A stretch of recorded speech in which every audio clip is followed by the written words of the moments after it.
Ladies and gentlemen, girls and boys, may I have your attention, please? Are you ready to engage in a mind-blowing experience and hear talks about life, technology, entertainment, and business? The next episode of HIPTHER Talks starts in 10, 9, 8, 7, 6, 5, 4, 3, 2, 1, go. Hi everyone, Zoltan here from the HIPTHERs. We are now once again recording a new episode in our podcast. Thank you everyone for subscribing to our channels. You can head to hipther.com/podcast for the to see the multiple platform list we have for you there. Today I have with me an old friend. We can consider that, as we met in 2019 in Prague at our first tech conference. He's Dean Rakic, Chief Scientist at TAAL Distributed Information Technologies, specialized in blockchain. Hi Dean, how are you? Perfect. Thank you for the invitation, and it's my pleasure to have me on today. It's nice to see you again. Maybe you can give a short introduction about what you do, what's your experience in blockchain, because I'm really fascinated about your career. Oh, thank you for that. The fascination comes through a long runway working and learning about the novel technology and being online always with something that comes over the night as a hype already. And yes, I'm already more than 27 years in the computer science.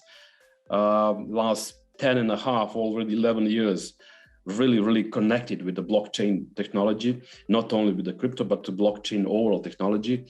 At the TAAL, dealing as a chief scientist, I prefer to say for myself, being a bridge between one side of the research, technology, science, intellectual property, especially from the patents and the research from the blockchain area, and from the other side, the business side and the product development side, just to help all of those sides to be online and right in time, so to say, with the right concrete technology that have to be implemented and used in a different kind of a business purpose and also in a different kind of products.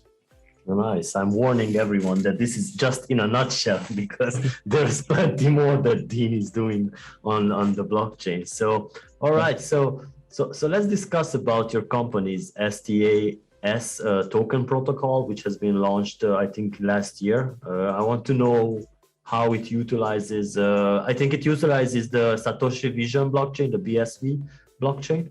Yes, that's right. But first, before we start about a STAS token or a STAS protocol, just to give a short introduction about what is the tokenization is and the protocol. I would like to just a few sentences and a few minutes to spend on it, because we still have in a wide audience, from my personal perspective and the experience, a wrong picture of what is a token actually, and speaking in a term of token, we mostly nowadays refer to the moments when people talk about project or a process section of issuing their own coins. From this point of view, the token should refers to the property right that is created and transferred in the accounting system. The token management is not limited and centralized, so that it can be managed by one company, by one person, or a group of independent individuals. We're calling them validators. Okay, yeah. In many situations, this is the primary source of information for determining property ownership, and it is called a tokenized asset. We're talking about tokenization, tokens and tokenized asset. The goal of tokenization is to speed up and improve the security of working overall with assets. And from that side, tokenization is the process of transforming an existing accounting system so that all balances are managed by users. Got it. Yeah. Cryptographic keys and assets ownership, and actually we get at that moment a digital token with that improvement. And now in accounting unit used a token in accounting unit used to represent actually the status of a user in a digital accounting system that allows proof of ownership of the corresponding assets and cryptographic mechanism that is used. And the cryptographic mechanism that is used in a tokenization process and issuing tokens and dealing with tokens called a digital signature. Got it. Now connecting with the blockchain-based technology, having the blockchain in the background from all that system that is all, the tokenization is a old principle, is not comes with the blockchain. Yeah, exactly. Yeah. But the blockchain enables the transfer of core digital assets through transactions. Now we have another step, a transaction, and that digital asset is often referred to the audience as a cryptocurrency or a native token. Someone from our area says. Actually, it is a digital asset that is specific to a particular blockchain. There are so many examples, but we know already the best one of the example nowadays is a Bitcoin.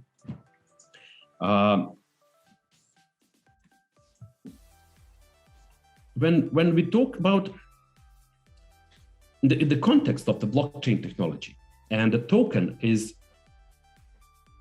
usually created and defined by using additional data fields within a transaction.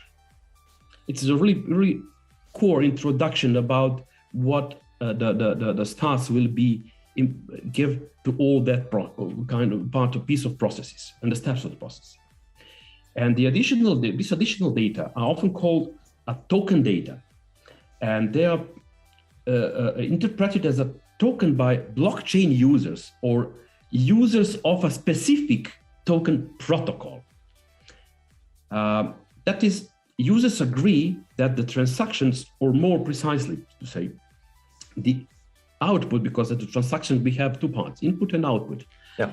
Output part of the transactions, which contains a certain token information, for instance, an amount, just one kind of information, should be interpreted and used as a token. Then that kind of token in a digital world can be used, sold, traded, and so on and so on. We mentioned also a part of a blockchain protocol. We have a token, tokenization, transaction, digital asset, and a protocol. And what is the protocol? The term protocol comes actually from the computer science. And it is actually a set of rules or procedures that govern the transfer of data between two or more electronic devices. It's a really a simple definition from the computer science. From the blockchain perspective, it is completely one-to-one, the same. A blockchain is a network of multiple devices, of nodes, and they are all equally important, and they are connected to each other through the internet. Essentially, a blockchain is a ledger which stores the record of what has come in and gone out in a P2P manner of peer-to-peer network. So the rules. The rules are how to govern and validate transactions. The next rule belongs to the algorithm that defines the mechanism for participating node and how to interact with each other. Right. And in some cases, as we already use that in the STAS, an API, application programming interface. Yeah. And this is just the rules about this statements. What is about the STAS at Tron that we presented before? We said that we have to mention, and in the most papers already, and the ads appears that the STAS from TAAL is a layer 0 protocol. Yeah. We don't have so deep in the description, but we know already that we have 6 layers in the blockchain technology. The layer 0 protocol, or protocols, because there could be more of them, are actually the ground floor for all blockchain protocols. And the layer 0 is also known as the data transfer layer. Mm-hmm. And this data transfer layer is the bottom layer of all open or OSI model, and involves the integration between blockchain and outside world or traditional networks. And that is actually the place where the TAAL plays the STAS protocol that afterwards produces a STAS token also. Because the layer 0 scaling solutions are those that do not change the blockchain structure. We rely still on the native traditional Bitcoin based and the blockchain open public infrastructure, and we are retaining actually the original ecosystem rules for performance and all the improvements that can build up on all other layers based on that. And the STAS actually and the layer 0 as a solution completely with a protocol and all in the ingredients with APIs and the features, and we will talk about it. Actually, it's a whole solution. It's a highly versatile because it does not affect the blockchain itself. Yeah. And it is, beside that, it's compatible with all other layers, with layer 1, layer 2, with all other layers by talking about a scaling. Because they work together to multiply the performance of the blockchain network itself. We're opening that and giving ability to place that all inside. Now, about just a few words about that covers and give a connection between a bridging all that we talks about the tokens, protocols, transactions, and all things, and where the STAS is placed actually with its architecture from that. It talks about a layer 0 architecture. It's something that talks about the token logic. It governs the transferability of tokens. There is no need for anymore with STAS protocol. There is no need for private service running the token transfer logic itself. Okay. And when we're looking from the perspective of a different kind of wallets that already exists on the all crypto and the blockchain area, there's no need such a modification, or we need just a simple modification to recognize the balance of a specific token. I would rather like to say a little update of or upgrade of some simple functionalities in some wallets without any modification that employ such a resources that have to be technically completely changed. The TAAL with its scripting support and with the SDK and the API also with the STAS that is delivered together gives an ability that any user, any developer, any company, any node, any kind of enterprises can easily involve the STAS protocol, the scripting support of that kind of, by using API, SDKs, and so on, and implementing their own environment.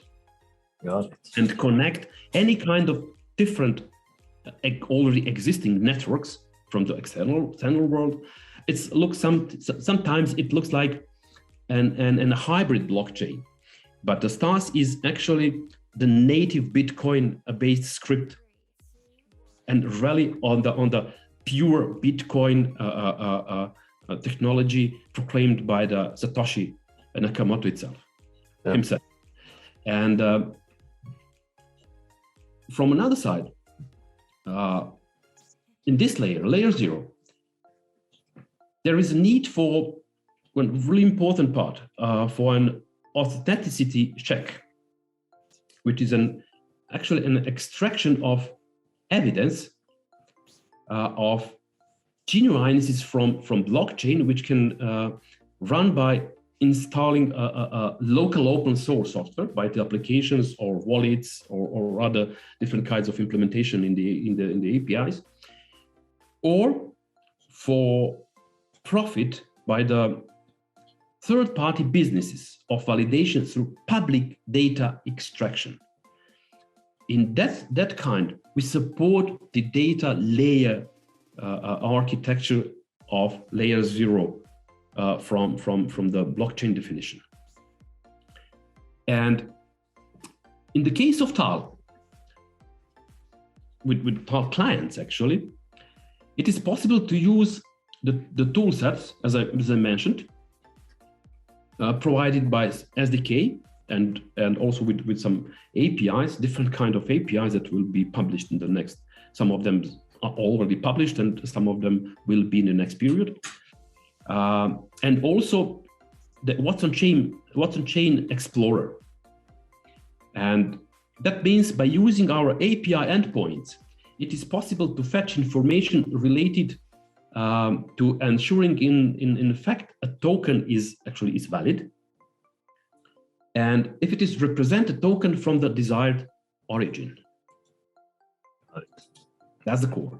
And the technology of such as validator is the same as the current blockchain explorers, and it is expected the most blockchain explorers will optionally provide this service to the ecosystem, no matter which kind enterprise or other solutions they provide.